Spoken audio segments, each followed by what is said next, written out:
Good evening, everyone. I'd like to call this public hearing to order.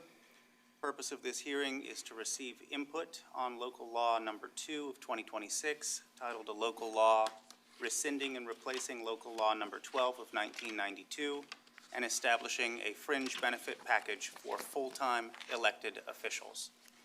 I'd like to remind everyone that comments during this hearing should pertain specifically to this local law and its contents. If you have questions or concerns about other matters, please reserve those for the privilege of the floor portion of tonight's Common Council meeting. If you wish to speak, please approach the podium, state your name and address for the record, and keep your remarks concise and relevant to the subject at hand. With that, we will now open the floor for public comment.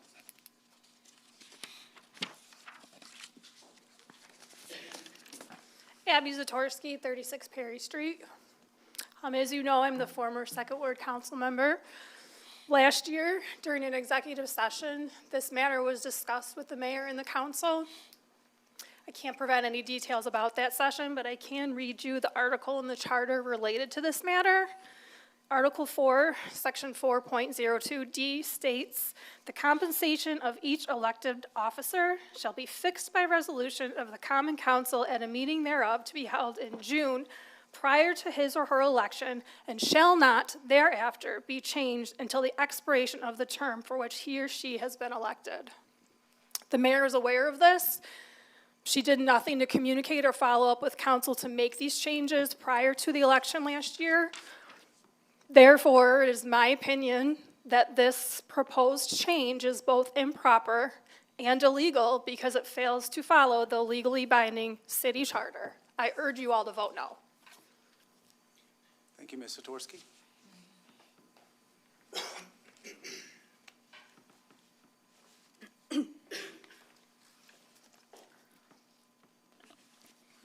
Good evening. My name is Erica Munson, for the record, 79 West 4th Street. I'm also the elected city assessor.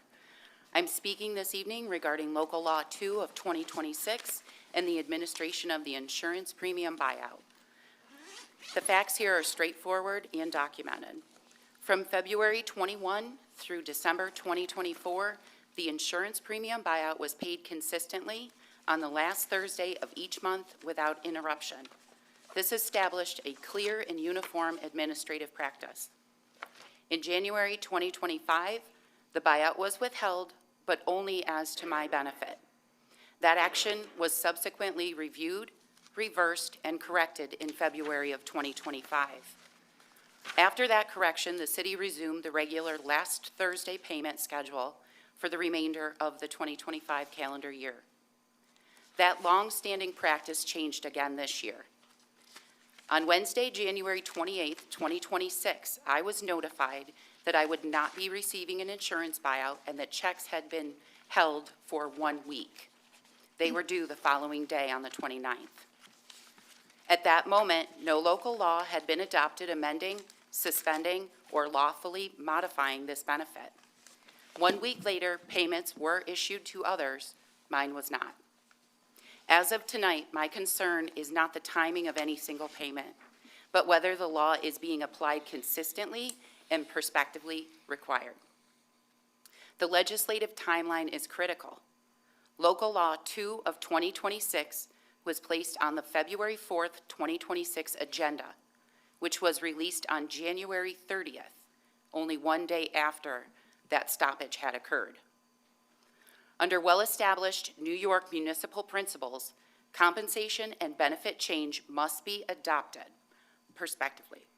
Similarly, situated officials must be treated uniformly. Administrative action should not precede the legislative authority required to support it. What we now see is more than an isolated incident. In January 2025, the withholding occurred as only to me. In January 2026, the payment was again stopped before legislative action was even begun. Viewed together, this sequence reflects a pattern that warrants careful review. To be clear, this is not about discretion. This is not about sequence or consistency, this is about sequence, consistency, and legal sufficiency. Accordingly, I respectfully request that this body carefully evaluate whether Local Law 2 of 2026 is being applied retroactively in practice, whether unequal treatment has occurred, and whether the city's actions are fully aligned with governing New York law and its own established practices.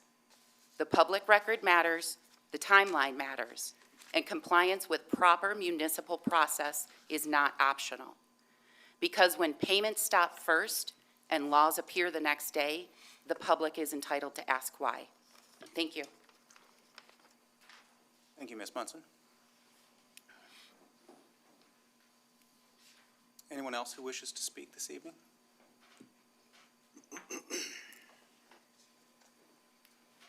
Christine Pinkuski, 7 Lakefront Boulevard. Since this local law only addresses elected full-time officials, namely the mayor and the assessor, I question the timing of it. City charter says such changes should be made in June prior to the next election, which would be June of 2027, and the changes shall not be changed until the expiration of the term of the elected. So none of this happening now should affect any of them, anybody, because no one's elected at this point. Since elected officials are exempt from certain laws governing leave time benefits, they should not be offered, paid, or made to track these leave time benefits. They answer to the public on election day on whether or not they're doing their job. However, this local law would require elected officials to track leave time, to which they should not even be entitled. Since all but one of the city union contracts, one of the union city contracts are still not settled, it would be time to demonstrate that elected officials are also cutting back. Set the tone at the top. If you require your employees to pay a percentage of their health insurance, you too should require it of yourself. However, this local law states that the insurance will be offered at no cost to the officials. A cash payment in lieu of health insurance can save the city taxpayers from paying the entire cost of health insurance offered its officials and employees. What is determined to be a fair amount to pay your employees that opt out of the health insurance coverage could be reflected here. Currently, I believe it's 50% of the cost of either a family or individual plan, whichever the employee is entitled to. If you want your employers to be offered a lesser benefit, you should require it of yourself. However, this law eliminates any cash payment in lieu of health insurance for elected officials, thereby eliminating any cost savings that could occur. In addition, it is not stated what is the estimated cost or savings of this local law. In the future, could you provide this information for the public's benefit? Thank you. Thank you, Ms. Pinkowski. Anyone else wishing to speak? Okay, thank you to everyone who shared their thoughts this evening. This concludes the public hearing on local law number 2 of 2026. Clerk Dobek, please record that the public hearing has been completed. I will now adjourn the hearing and we will move forward with tonight's common council meeting. And with that, I'll call this common council meeting of the City of Dunkirk to order on this 24th day of February 2026 at 5:38 p.m. Clerk, please conduct the roll call. Councilmember Liskowiak. Here. Councilmember Terrain. Here. Councilmember Frederickson. Here. Councilmember Civiletto. Here. Councilmember at Large Weiser. Here. Thank you, Clerk. Please rise for the Pledge of Allegiance. I pledge allegiance to the flag of the United States of America and to the republic for which it stands, one nation, under God, indivisible, with liberty and justice for all. Thank you all for joining us this evening. Before we proceed with the business of tonight's meeting, I'd like to take a moment to recognize 2 individuals who are concluding their service to the City of Dunkirk. First, Jim Moscato, who has served our community as a firefighter. The work of a firefighter demands courage, steadiness, and a deep commitment to the well-being of others. We're grateful for Jim's years of service and the role he's played in keeping our residents safe. I also want to acknowledge Police Chief Chris Witkowski on his retirement. Leading a department is no small responsibility, particularly during challenging times. Chief Witkowski has devoted many years to public safety in Dunkirk, and we thank him for his leadership and dedication to this community. So on behalf of the Common Council, I wish both Jim and Chief Witkowski all the best in their well-earned retirements.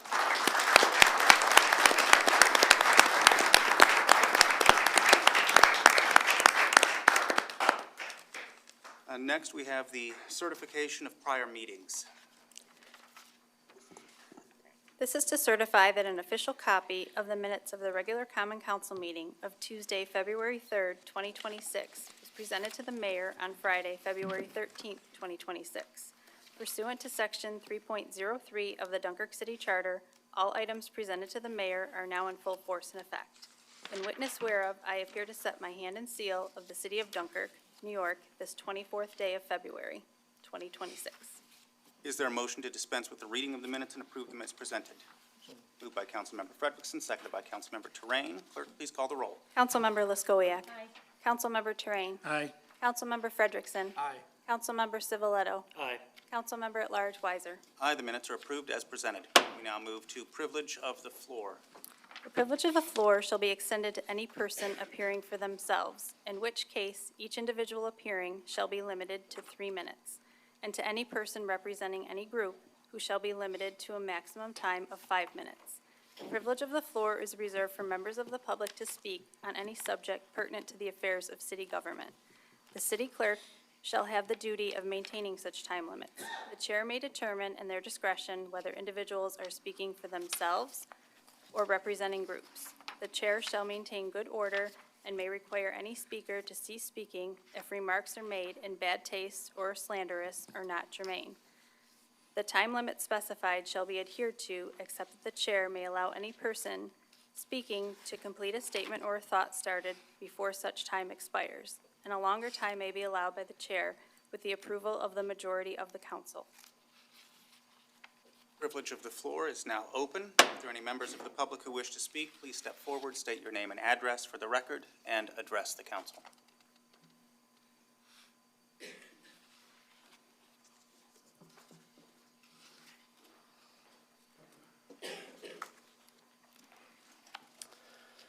My name is Ryan Card, 4845 Union Road, Buffalo, New York. I'm representing AFSCME Local 912.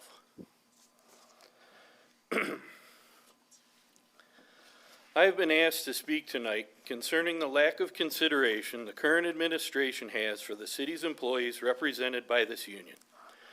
These employees have chosen to make civil service their career and serving the city of Dunkirk and its residents their lifestyle. Elected officials can be replaced with every election cycle, but these people have committed to a minimum of 20 to 30 years of their lives to this city. With many grievances and charges already filed, along with more in the process of being filed, there is little cooperation between the city and these workers. We have reached out to this administration on many issues, willing to work things out. However, these efforts have been rejected. The city prefers to act unilaterally. This forces its workers to respond with grievances and litigation. This is detrimental to all parties involved. We are not ignorant to the current financial situation of the city. The members I am represented have long sacrificed financial gains in their dealings with the city. Since 1994, this local has averaged raises just over 2% per year. In the same time, the New York State minimum wage has increased an average of 10.5% annually over that same time period. Their contract expired December 31st, 2024. Provisions in that contract call for new employees to start at a percentage of the base pay for their position. This puts many of the new hires just above minimum wage. They then reach that base pay after 4 years. This was negotiated into the contract to help the city. This more than demonstrates this unit's willingness to work with the city. Incidentally, with no contract raise, some of these positions could be below the New York State minimum wage next year.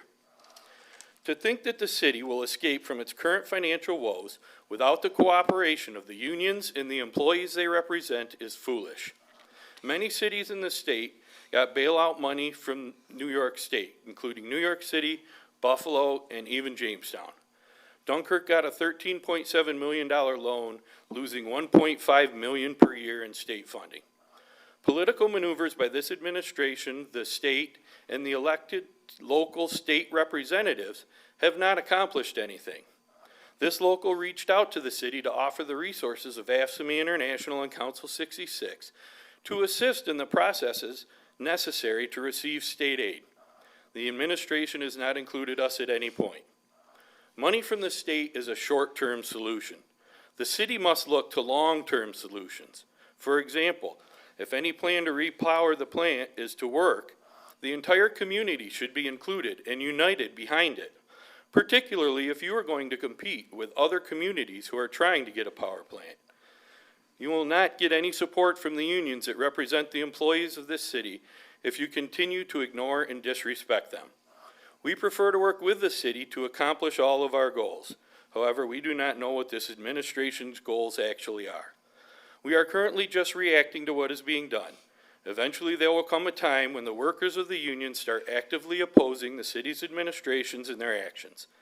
This will not accomplish the goals of the unions nor the administration, but it may become necessary if current actions continue.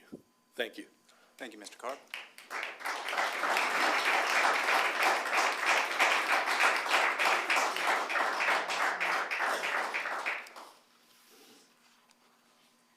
Is there anyone else who wishes to speak this evening? Good evening again. Erica Munson, 79 West 4th.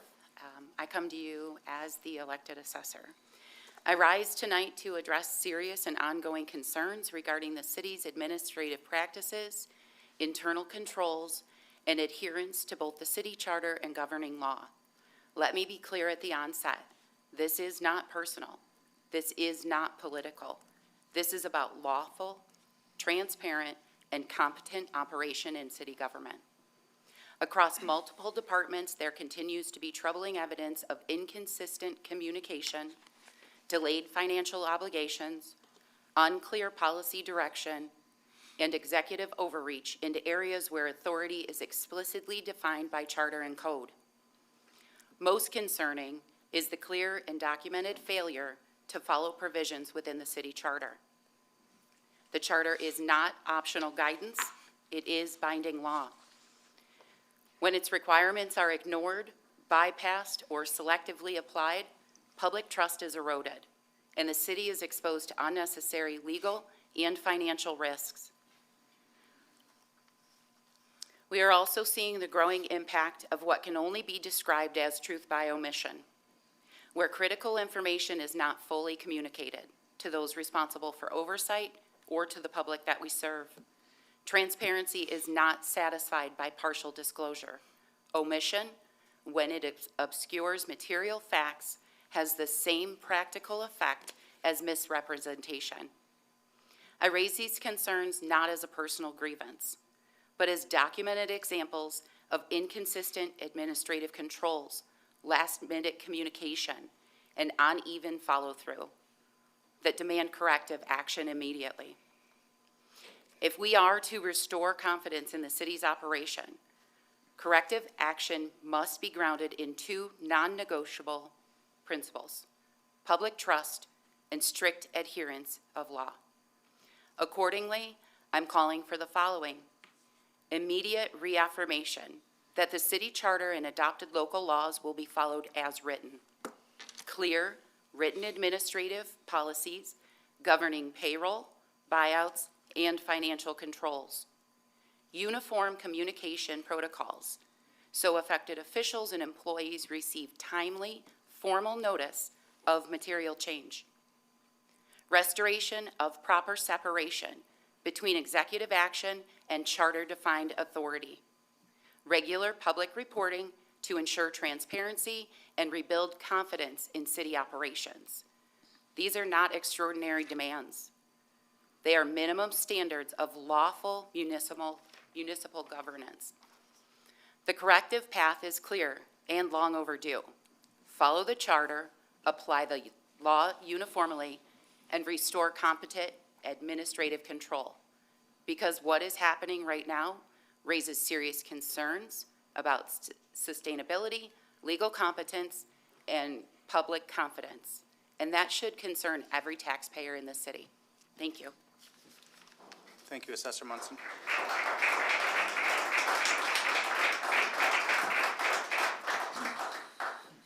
Is there anyone else who wishes to speak this evening? Going once? I would like to speak. Sorry, this is my first time coming to one of these meetings. My name is Maria Eisler, and my address is 5222 Westlake Road, Dunkirk, New York.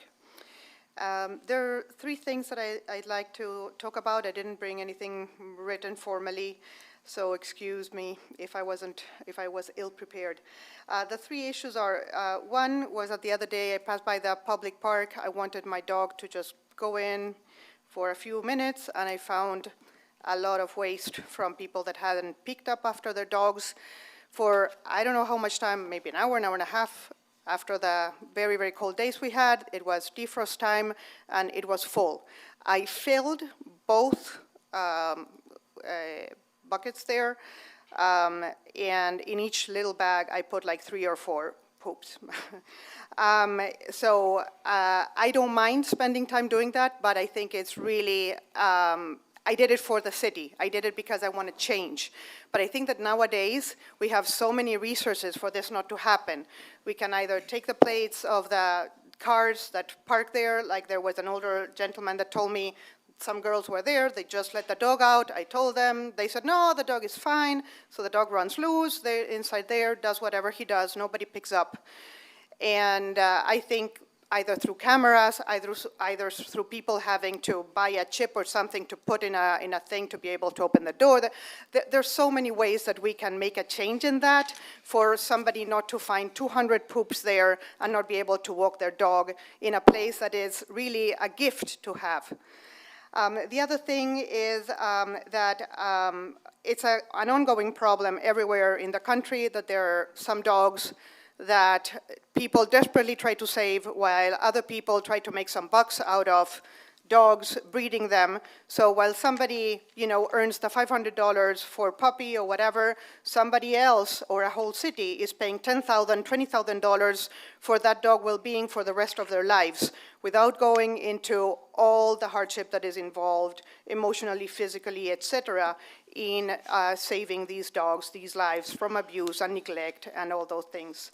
So if I'm mistaken, correct me, if we are allowed to have 3 licensed dogs per household, why people are allowed to breed their dogs and not license their puppies until they're 6 months old, so they would be having more dogs, and then they can go buy female dogs to breed them more, while meanwhile other people are struggling and the city wanted to close the shelter because they're dealing with so many problems that they just, and they didn't have a dog control officer for a long time, et cetera, et cetera. And going to the dog control officer, it's also like my concern that now that the period of the present control officer, that is a very caring person, is going to be over at the end of March, who will want to be there 24/7 for cases that are so hard to handle while you're earning maybe $20,000 a year, I don't know how much, without having a car, without having a cell phone, without having any backup, et cetera, et cetera. So these are my concerns, and I think that there's a lot that one could do. I'm happy to help in whatever way I can. In my background, I'm a physician, I'm a vet tech, and I've been volunteering for shelters in Westfield and in Dunkirk for a total of about 14 years. Thank you very much. Thank you, Ms. Heisler. Anyone else wishing to speak this evening?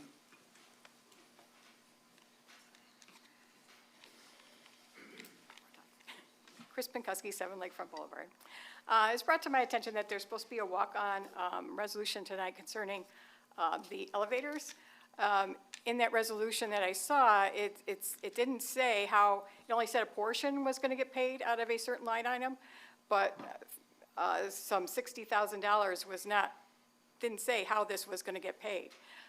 This is what put us in a deficit situation. So hopefully you'll decide where that's going to come from before you approve any such expenditure. Thank you. Thank you, Ms. Pinkowski. Any others wishing to speak? Going once, twice. Privilege of the floor is now closed. Next, we move to communications from the mayor, including disapproval messages. Mayor Dovias. Thank you, Councilman. I just would like to echo your sentiments with the 2 recent retirees. Certainly, we will miss Jim Moscato as a firefighter and Chris Wachowski, who has spent about a year with us. It certainly has been challenging for the chief, and I understand his decision, and I wish him the best health and happiness in his retirement and on to the next chapter of his life. To address some of the concerns that were raised during the public section, Local Law 2 of 2026 is being introduced to rescind and replace a law that was put on the books, number 12 of 1992. It does not reduce the compensation package. It clarifies what is expected.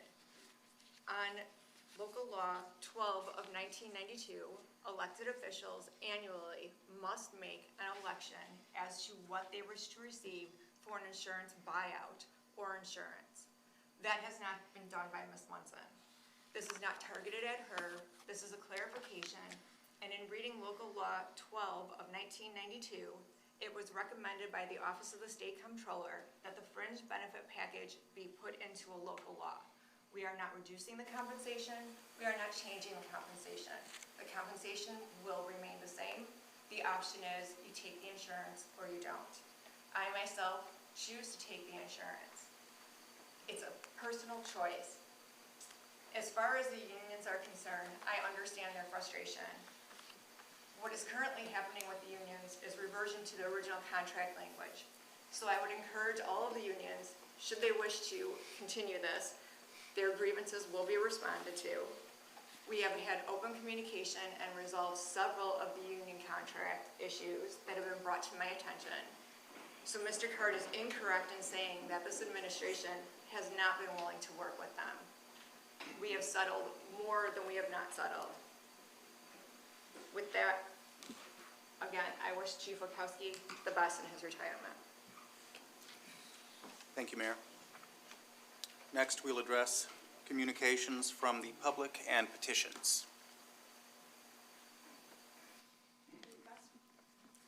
Request from Revitalize Dunkirk to hold their 4th annual cleanup in conjunction with National Fuel's Day of Doing on Tuesday, April 21st, 2026, from 12:30 p.m. to 4:30 p.m., with a rain date of Thursday, April 23rd, 2026. Any discussion, council? I wanted to thank Revitalize Dunkirk. We're fortunate to have that done, and that residents are invited to join in. Sign-in station will be at the Dunkirk Pier, and there will be gloves, trash bags, and assignments. Anything further, council? Okay, do I have a motion to refer to the appropriate departments as well as approve, subject to appropriate insurances and usual conditions? Moved by Councilmember Lyskowiak, seconded by Councilman Frederickson. Clerk, please call the roll. Councilmember Lyskowiak. Aye. Councilmember Terrain. Aye. Councilmember Frederickson. Aye. Councilmember Civiletto. Aye. Councilmember at Large Weiser. Aye, motion carried. Request from Revitalize Dunkirk to once again provide their hydration station for Dunkirk's annual Memorial Day Parade. Any discussion, council? Okay, hearing none, do I have a motion to refer to the appropriate departments as well as approve, subject to appropriate insurances and usual conditions? Moved by Councilman Terrain, seconded by Councilmember Lyskowiak. Clerk, please call the roll. Councilmember Lyskowiak. Aye. Councilmember Terrain. Aye. Councilmember Frederickson. Aye. Councilmember Civiletto. Aye. Councilmember at Large Weiser. Aye, motion carried. Request from Iglesia Gethsemane to use Memorial Park for an evangelistic service on Saturday, August 8th, 2026, from 12 p.m. to 4 p.m. Also requesting the use of city stage and all fees be waived. Is there any discussion, council? Are we waiving fees for these events, or are we charging fees? Last year, we did not waive the majority of fees.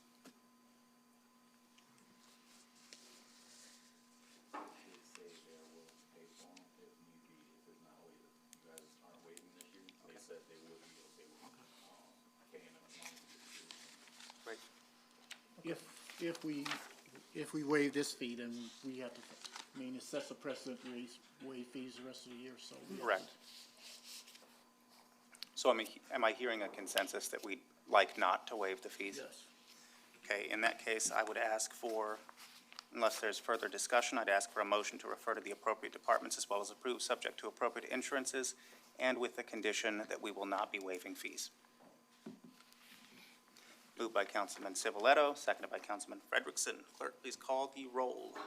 Councilmember Lyskowiak. Aye. Councilmember Terrain. Aye. Councilmember Frederickson. Aye. Councilmember Civiletto. Aye. Councilmember at Large Weiser. Aye, motion carried. Request from Brian Mayer to operate the Dunkirk Flea Market in the parking lot on the corner of Washington Avenue and Lakeshore Drive East, every Saturday from May 2nd, 2026 to September 5th, 2026, from 6 a.m. to 3 p.m. Also requesting a porta potty, trash can, and 12 traffic cones for the season, as well as permission to place the flea market sign at the location. Is there any discussion, council?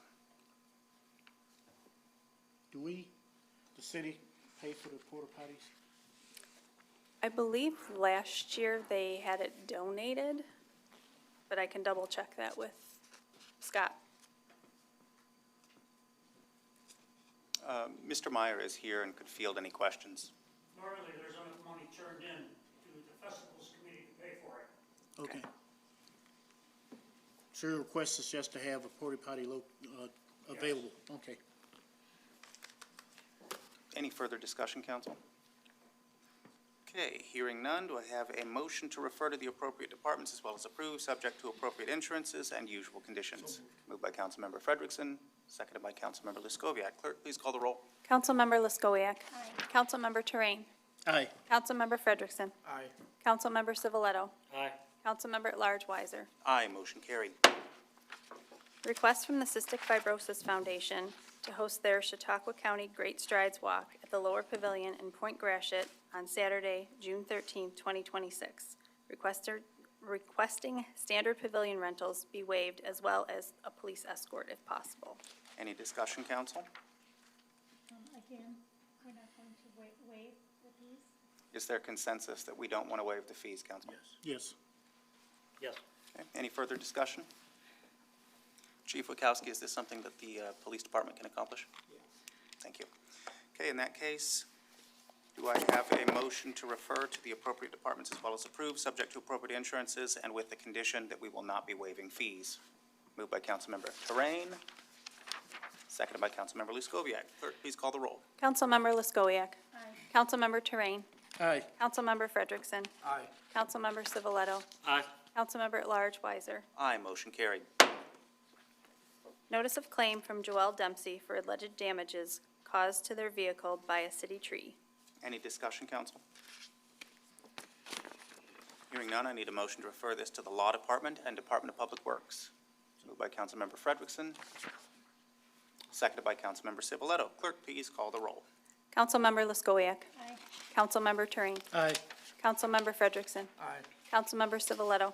Aye. Councilmember at Large Weiser. Aye, motion carried.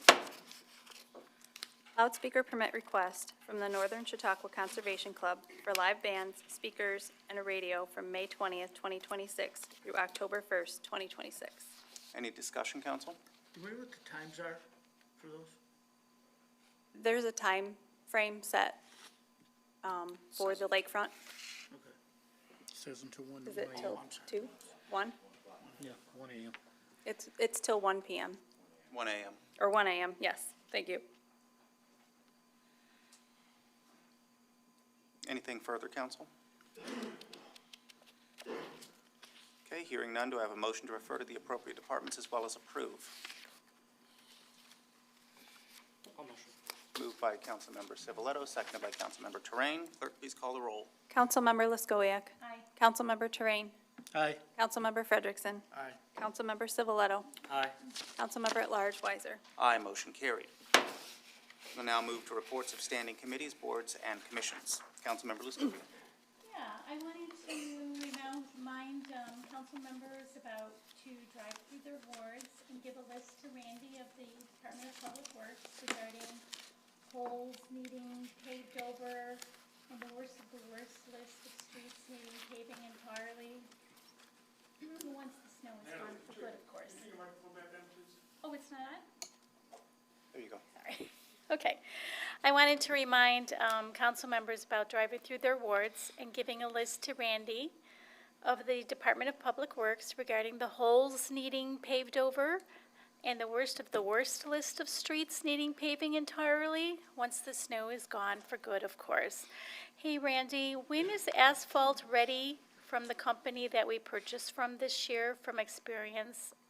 I know there is none available right now. It usually opens around April 1st, and with your lists, handy. We'll patch first, and then we plan to go out quickly to mill and fill. The 300 block of Washington Avenue is pretty bad. Swan Street, the whole length is bad. There's several that are immediately on the list, and the road behind P&G is pretty bad. But add to it, and if we can put together a mill and fill bid, that we'd like to do that. And if we want to do the traffic light at Washington and Third at the same time, because we can use CHIPS money if we incorporate it into the mill and fill. So points are well taken about taking a look at it. Andy's out there looking at them. I'm out there looking at them. The whole streets division is looking at them. So we're all making a list, and we were able to carry over about $250,000 of CHIPS money from last year. So we should have a good chunk of non-ad valorem money, non-city tax money, state grant money to put towards the roads this year. To get started. We're anxious to get started a little earlier than we did last year. Thanks. Thank you, thank you. The next Department of Public Works Committee meeting will be at the Water Department, a sort of field trip. All residents are welcome. It is tentatively Thursday, March 26th at 1 p.m. We are seeking out the particulars and approvals. The exact date will be on the website calendar soon. Thank you. Thank you. Councilmember Terrain. Yes, good evening, everyone. I had my first Personnel Committee meeting on the 18th, and just some of the highlights of it. We talked about the strength of our departments and retirements, expected retirements. We do have some expected retirements. We also talked about whether or not we're able to fill some of those positions and the process that we're going through in order to get those positions filled.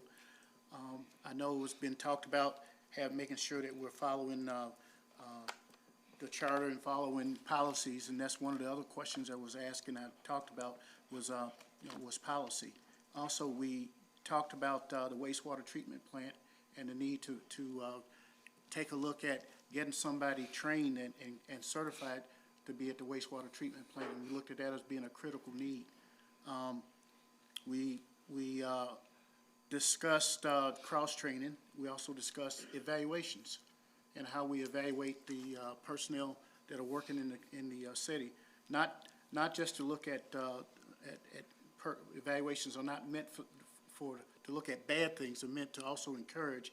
They're meant to train. They're meant to take a look at how we're performing, because efficiency also saves money. So that's one of the other things that I was looking at. Our next meeting is going to be in March, I think, March 18th. There's a date we set for it, March 18th at 10 o'clock. And so I encourage the public, you're more than welcome to come out as we make our steps toward getting things efficient in the city as far as personnel is concerned. And by all means, I do recognize that we have people that are in the city that are working, that are doing an excellent job. And so I want to detract from that. So I want to make sure you understand that I understand that. And my goal here, knowing that we have people that are doing an excellent job, is to see if we can get people to do an even better job than what you're doing before, because we face challenges here. We're facing challenges, and to overcome those challenges, we need to make sure that everybody is working efficiently. Thank you. Councilman Frederickson. Couple things. First, Randy, a shout out to the water department. The Welch family over on Newton Street back on February 6th woke up in the morning with no water. They called the water department. Workers came over. They spent the better part of the day in single-digit and sub-zero weather. By the time they left at the end of the day, they had water. They were ecstatic. So thank you to your water department for their work in trying weather conditions. Councilman, I'll pass that on. Thank you. Randy, again, potholes on Central Ave northbound by Quickfill at the intersection, all the way across that lane. So if we can do something when we start doing the patching and the filling in, maybe we can hit those up. Okay. Good. And as is the council, when you see them, you got text me on my cell phone right away. Don't wait till the council meeting. I mean, that's perfectly fine because you probably just saw it.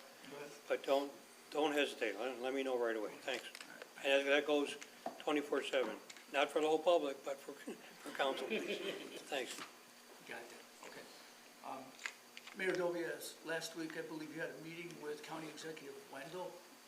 Any updates on what was discussed that pertains to the city? Thank you for that. I did forget to mention that in my portion of the comments. We had a very productive meeting with the town of Dunkirk, the town of Comfort, the village of Fredonia, and the city of Dunkirk, and we will have another meeting on March 13th. Right now, it is a community stakeholder, so it will be the 4 municipalities and the county executive. I believe the county executive may ask our assemblymen and senator to join us for that meeting. It is talking about consolidations of the municipalities. And Chief Witkowski, just on the back of her voice, said, thank you for your service and for making Dunkirk safer. Congratulations and good luck in whatever comes next. I'm done. Thank you. Councilman Civiletto. We did have an economic development meeting today. The minutes weren't put together yet, so since it was only at 4 o'clock, I wanted to make sure that I didn't forget anything. So I'm going to do an overview of what we talked about at the next meeting.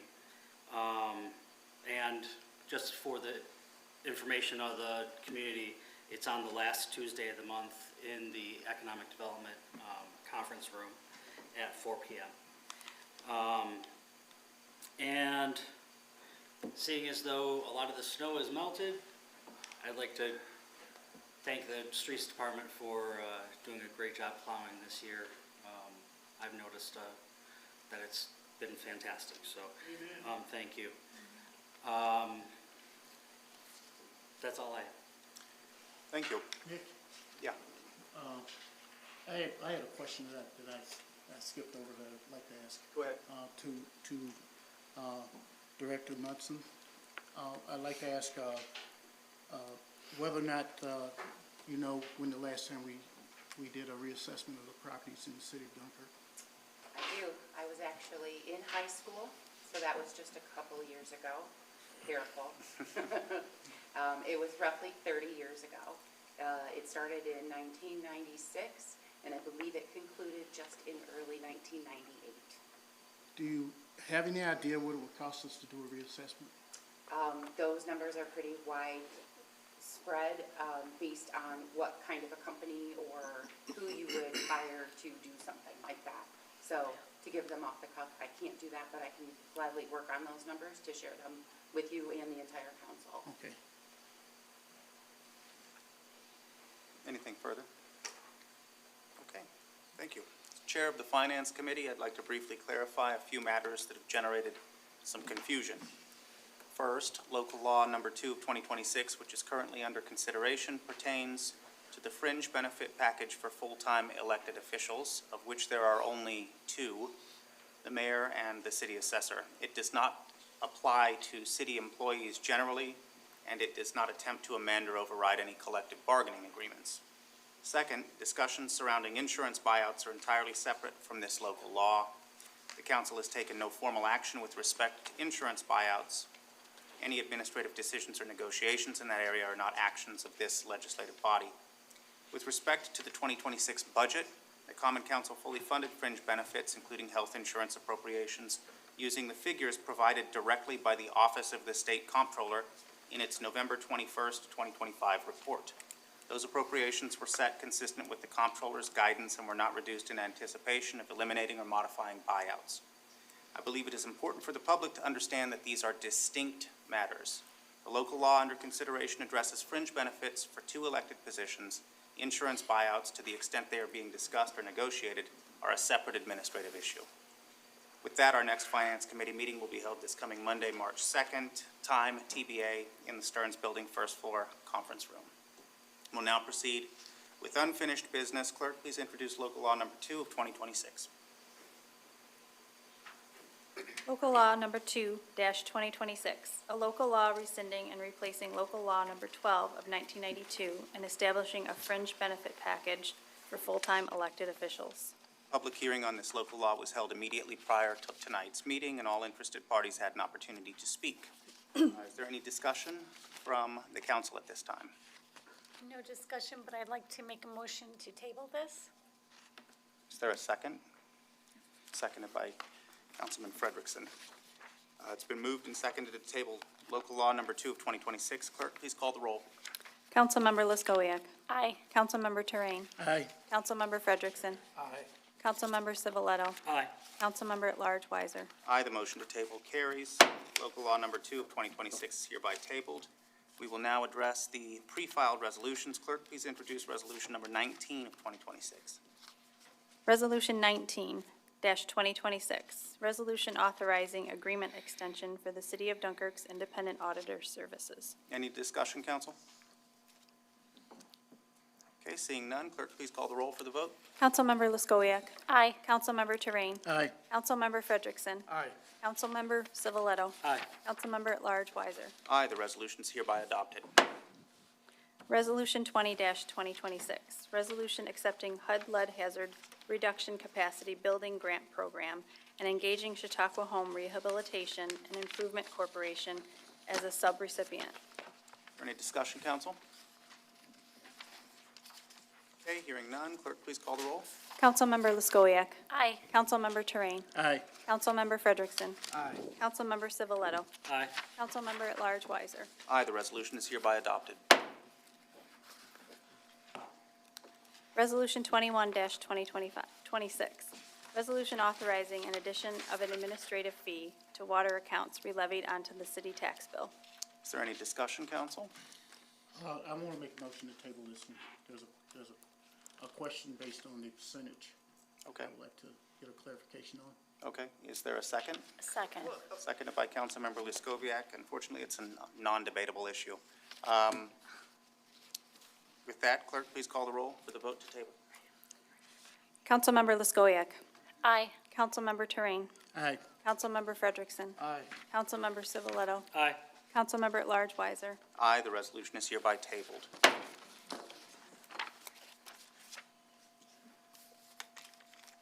Resolution 22-2026, resolution authorizing lease to purchase one vehicle for police department through state bid number PC 68978. Is there any discussion, council?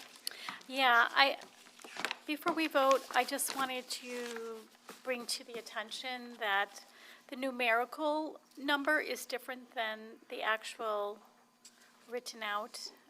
I did check the contract in the clerk's office, and it is $48,222.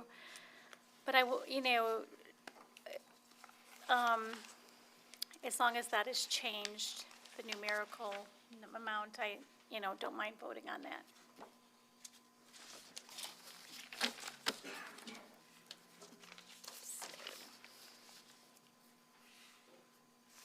Where specifically would Oh, you in like the it? resolve, at the very end, in the parentheses, the actual number is different than what it is in the whereas and typed out before that. Okay, in that case, we could make a motion to amend the resolution language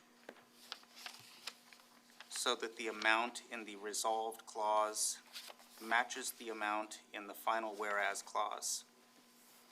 We would change it to the amount of $48,222.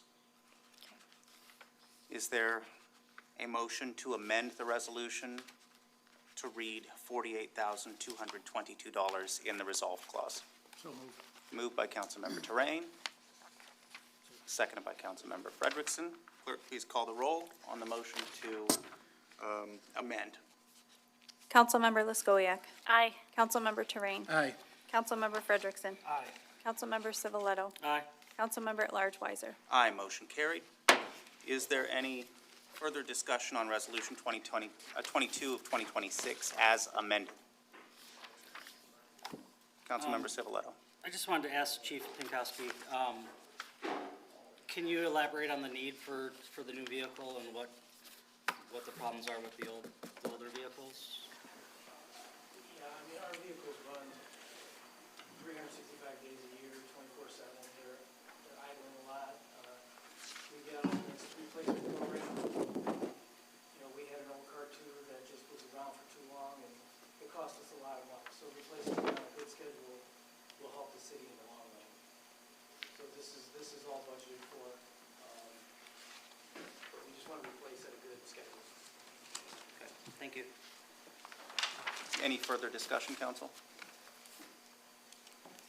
Okay, hearing none, clerk, please call the roll for the vote on amended resolution 22 of 2026. Councilmember Luskowiak. Aye. Councilmember Terrain. Aye. Councilmember Frederickson. Aye. Councilmember Civiletto. Aye. Councilmember at Large Weiser. Aye, the resolution is hereby adopted. Resolution 23-2026, resolution authorizing the City of Dunkirk to enter in a secondary agreement with the Chautauqua County Humane Society for the care and housing of canines. Is there any discussion, council? Okay, hearing none, clerk, please call the roll. Councilmember Luskowiak. Aye. Councilmember Terrain. Aye. Councilmember Frederickson. Aye. Councilmember Civiletto. Aye. Councilmember at Large Weiser. Aye, the resolution is hereby adopted. Moving on to new business, we have before us a couple of walk-in resolutions. Clerk, please introduce the first walk-in resolution. Walk-in Resolution 24-2026, submission of program year 2022, 2023, and 2024 consolidated annual performance and evaluation reports for the City of Dunkirk CDBG program to HUD. Okay, if we're to discuss this, we would need a motion to accept the walk-in resolution onto the agenda. Moved by Councilmember Luskowiak, seconded by Councilmember Civiletto. Clerk, please call the roll. Councilmember Luskowiak. Aye. Councilmember Terrain. Aye. Councilmember Frederickson. Aye. Councilmember Civiletto. Aye. Councilmember at Large Weiser. Aye, the motion to accept the walk-in resolution onto the agenda is carried. Is there any discussion on walk-in resolution number 24, 2026? Councilmember Civiletto. Just wanted to let everyone know, just in defense of our HUD director, from what I understand, she told me during the economic development meeting that this was put in on time, so she apologizes if there was some type of delay beyond what she had to the council for having this to be a walk-in now. That'd be it. Great. Any further discussion, council? Okay, seeing none, clerk, please call the roll for the vote. Councilmember Luskowiak. Aye. Councilmember Terrain. Aye. Councilmember Frederickson. Aye. Councilmember Civiletto. Aye. Councilmember at Large Weiser. Aye, the resolution is hereby adopted. Walk-in Resolution 25-2026, resolution authorizing emergency change order to repair latent defect found during recent modernization of the City Hall elevator. Okay, again, if we are to take this up, we would need a motion to accept the walk-in resolution onto the agenda.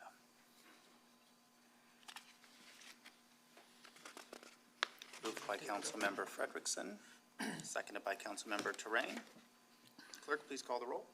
Councilmember Luskowiak. Aye. Councilmember Terrain. Aye. Councilmember Frederickson. Aye. Councilmember Civiletto. Aye. Councilmember at Large Weiser. Aye, motion to accept the walk-in resolution onto the agenda is carried. Any discussion on walk-in resolution number 25 of 2026, council? Yeah, I wanted to ask Attorney Raimondo, I see a lot of terms and conditions for the company, but not a warranty on their work. That's quite a lot of money. So I do see that you're going to review the warranty terms, like what they are, not if, correct? Yes, so just to elaborate on this a little bit, I've been working with Director Woodbury on the elevator project, specifically per the terms of the 2010 Americans with Disabilities Act. Any building with 3 or more floors, of which the Dunkirk building as well as the Stearns building both are, requires an elevator to be in working order. Obviously, the buildings themselves are grandfathered in because they're pre-2010 construction. However, the 2 buildings were combined with each other in 2020, which means that, per the ADA, we should have a way of getting people with disabilities to the upper floors, including this council chamber, Obviously, in cases where, like right now, where we don't have that capability, the city can provide alternative means such as the video conferencing for folks to attend meetings. However, long-term, we do need a working elevator. Hence, I asked Director Woodbury to work with companies, and since it is quite a large expenditure, see if we could do a payment plan so that we could get it fixed immediately and then budget to pay it off in the subsequent years. So I asked Director Woodbury to look into that contract. I'll be further looking into it, but I'll throw that to him as far as the actual terms of the contract at this moment. Sure. We're moving fast on this because of the legal implications of the resolution is labeled an emergency under procurement policies of Office of General Services, and it definitely is based on the legal exposure we have here. Also, it's the right thing to do. We initially got a quote, an estimate that was more than $25,000 more than what we firmed it up to. So I'd like to thank Mike and Lou for working with the company to get a better number, to firm that up. We do recognize that we have money to pay the deposit and get things going. But the resolution also recognizes that we have to come back, hopefully as soon as the next meeting in a week or so, with the rest of the answers on the rest of the financing. So this is a fast-track emergency thing to get going, to be compliant with federal law. So I ask that you consider that. Emergencies are never ideal, but they have to be addressed. So we will work with fiscal affairs, work with the mayor, work with the city attorney, work with all the council. We'll get it done. There's lots of places to find a way to do it, but the easiest decisions to make are when you don't have a choice. I'm sorry to bring that to you, but that elevator, for many reasons, has to be fixed rather quickly. It was found to be unsafe, so it's locked out right now. Thank you. A question, this is just, not just to satisfy me, but also the public. If we were to get fined, I mean, what would that be? Because, I mean, we're debating, I know the debate with the public may be, where's the money coming from, but what would the fine be? So I would say at this time, the city is taking taking active steps to repair the issue. Okay. The Department of Justice is the agency, the federal agency that enforces the Americans with Disability Acts. In my reading of it, they stated that they could enforce fines up to $150,000 for egregious violations of the act. Obviously, I've worked on the matter. I will address Councilwoman Natalie's concerns, and Director Woodbury, as well as his department, have been working on getting quotes and getting the elevator back up and running. I just, we cannot have it go on forever. Again, the question is to make sure that the public understands why it's an emergency and the urgency of why we need to get this done. So, thank you. Yep. Is there any further discussion, council? We prepared to vote on this tonight? Okay, clerk, please call the roll. Councilmember Liskowiak. Aye. Councilmember Terrain. Aye. Councilmember Frederickson. Aye. Councilmember Civiletto. Aye. Councilmember at Large Weiser. Aye, the resolution is hereby adopted. As we near the conclusion of tonight's meeting and move into the new business portion, I understand there's a need for an executive session to discuss matters of pending litigation. I'm sorry, Your Honor. Or, I'm sorry, Councilman Weiser. It is for sale of city-owned land. Thank you. Yes. Yes. I didn't really prepare anything, but I just wanted to thank everybody for, being there during my time. It's been an honor, serving the city. No one sacrificed more than my family over here. And I knew I wasn't gonna make it, but I wanna try. So, I can't give gratitude to everybody, but I have to give gratitude to them. So, thank you.